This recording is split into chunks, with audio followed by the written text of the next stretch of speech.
बहुत समय पहले की बात है। विराटपुर नामक एक समृद्ध राज्य था, जहां राजा विराट सेन का शासन था। यह राज्य न केवल अपनी समृद्धि और सैनिक शक्ति के लिए प्रसिद्ध था, बल्कि वहां के लोग भी राजा के न्यायप्रिय स्वभाव और उनकी धर्मपरायणता के कारण उन्हें अत्यंत सम्मान देते थे। राजा विराट सेन एक योग्य, साहसी और प्रजावत्सल शासक थे।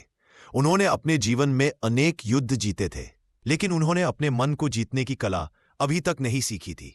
राजा की 7 रानियां थीं और हर एक रानी किसी न किसी विशेषता के कारण जानी जाती थी। कोई रानी अत्यंत रूपवती थी, कोई नृत्य और संगीत की पारंगत, कोई राजनीति में दक्ष थी, तो कोई अपने राज्य से दहेज में लाए गए वैभव के लिए प्रसिद्ध थी। लेकिन इन सब के बीच एक रानी ऐसी थी जो सबसे अलग थी, रानी देववती। वह न तो सबसे सुंदर थी, न ही उसने कभी राजनीतिक मामलों में दिलचस्पी ली, न ही उसने महल के शानो शौकत में कोई रुचि दिखाई। फिर भी वह सभी रानियों से श्रेष्ठ थी। क्यों? क्योंकि उसका हृदय निर्मल था, उसकी आत्मा सच्चे प्रेम, करुणा और भक्ति से परिपूर्ण थी।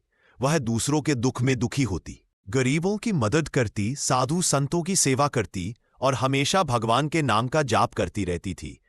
राजा विराटसेन को प्रारंभ में देववती की यह सादगी बहुत पसंद आई। उन्होंने विवाह के समय ही उसकी सरलता और विनम्रता से प्रभावित होकर उसे रानी बनाया था।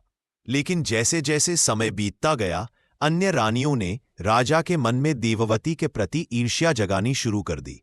वे कहती, महाराज, रानी देववती प्रजा के बीच जाकर बैठती है, साधु संतों के साथ खुलती मिलती है और आपके महल की गरिमा को कम करती है। वह न तो अपने रूप का ध्यान रखती है, न ही राजकाज में रुचि लेती है। क्या यह एक रानी को शोभा देता है? राजा धीरे धीरे इन बातों से प्रभावित होने लगे।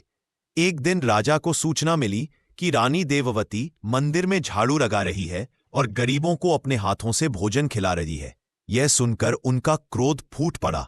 उन्होंने रानी को बुलवाया और कहा, तुम एक रानी होकर ऐसी नीची हरकतें करती हो, तुम मेरी प्रतिष्ठा को धूल में मिला रही हो। आज से तुम इस महल में नहीं रहोगी। रानी ने कुछ नहीं कहा। उसकी आंखों में आंसू तो थे, पर शिकायत नहीं थी।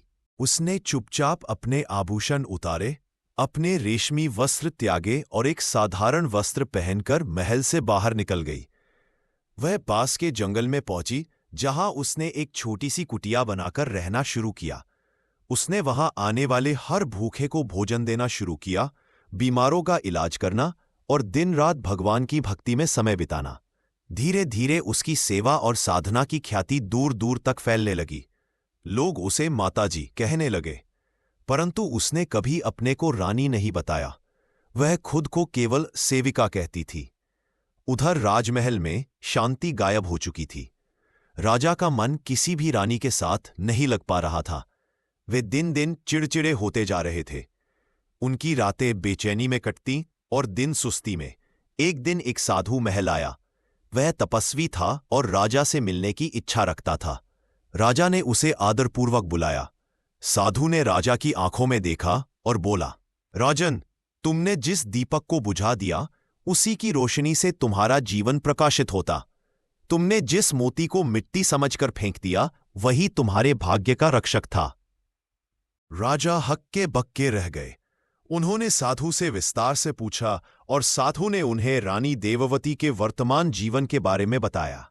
राजा का हृदय भर आया। वह उसी क्षण घोड़े पर सवार होकर जंगल की ओर निकल पड़े। उन्होंने पूरे रास्ते देववती को पुकारा। जब वे उसकी कुटिया पहुंचे तो वहां लोगों की भीड़ थी। रानी देववती एक वृद्ध को अपने हाथों से खिचड़ी खिला रही थी और उसके पास एक बच्चा बैठा उसकी गोद में सो रहा था।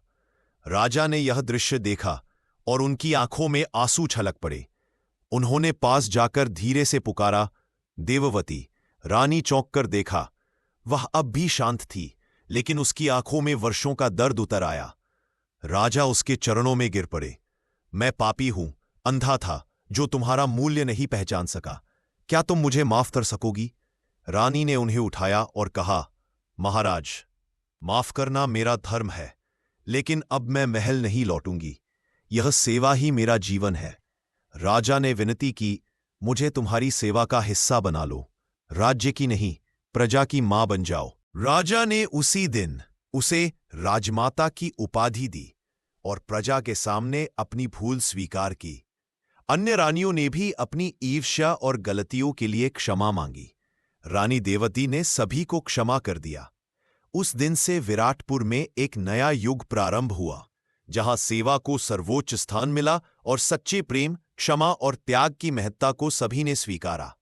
रानी देवती की कुटिया एक तीर्थ बन गई और वह स्वयं एक जीवित देवी के रूप में पूजी जाने लगी।